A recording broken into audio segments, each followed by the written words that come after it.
Hello বন্ধুরা, সবাই কেমন আছো? আশা করি সবাই ভালো আছো। আমিও খুব ভালো আছি। দেখো আজকে কী রান্না করছি। এদিকে মাছের ঝোলটা বসিয়েছি। এই যে মাছ ভেজে রেখেছি, মাছ ভেজে রেখেছি, মাছটা দিয়ে দিলাম।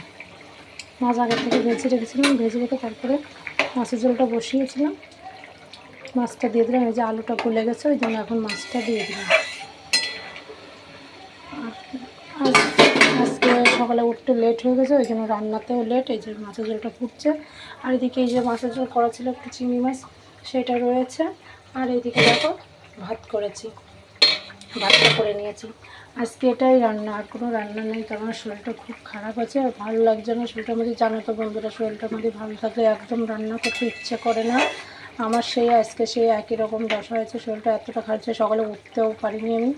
হ্যাঁ, উঠতেও পারিনি, ওই জন্য আমার সকালে রান্নাটা আজকে হয়নি। সকাল এখনও কিছু মুখেও দেয়নি, শরীরটা এত খারাপ লাগছে।